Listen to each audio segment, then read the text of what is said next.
Friends, మీకు తెలుసా మనం దేవుని చుట్టూ ఎందుకు ప్రదక్షిణ చేస్తాము? గుడికి వెళ్ళిన ప్రతి వారు ప్రదక్షిణ చేస్తారు.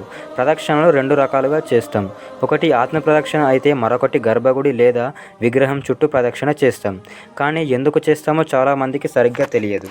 మనకి కనిపించే సృష్టికి ఆతిథ్యమిస్తున్న భూమి తన చుట్టూ తాను ప్రదక్షిణలు చేస్తూ ఉంటుంది. భూమి ఇలా ప్రదక్షిణలు చేయడం వల్ల దానికి శక్తి వచ్చిందా, లేక శక్తిని నిలబెట్టుకోవడం కోసం ప్రదక్షిణలు చేస్తుందా అనేది పక్కన పెడితే, మొత్తం మీద ప్రదక్షిణలు చేయకుండా ఉన్న మరుక్షణం ఏదన్నా జరగవచ్చు. సృష్టి మొత్తం వినాశనం కావచ్చు. అలాగే సూర్యుని చుట్టూ భూమి ప్రదక్షిణం చేస్తుంది. ఫలితంగా జీవరాశి మనుగడకు సూర్యుని నుంచి శక్తి, సూర్యరశ్మిని పొందుతున్నాము. ఈ విధంగా భూమి ఆత్మ ప్రదక్షిణలు చేయడమే కాక సూర్యుని చుట్టూ కూడా ప్రదక్షిణ చేస్తుంది. అలాగే భక్తులు ఆత్మ ప్రదక్షిణం చేయడం, విగ్రహం చుట్టూ తిరగడం పైన చెప్పిన విషయాలకు సూచికగా ఉంటాయి. ఈ బ్రాహ్మణం చేయటం ద్వారా మన జ్ఞానానికి అతీతమైన శక్తి దేవుని నుంచి పొందుతారు. ఇది మనసుకు, శరీరానికి కూడా మేలు చేస్తుంది. దీనిని గుర్తించబట్టే వేల సంవత్సరాల నుంచి కూడా కేవలం హిందువులు మాత్రమే ఇలా ప్రదక్షిణ చేసే ఆచారాన్ని పాటిస్తున్నారు.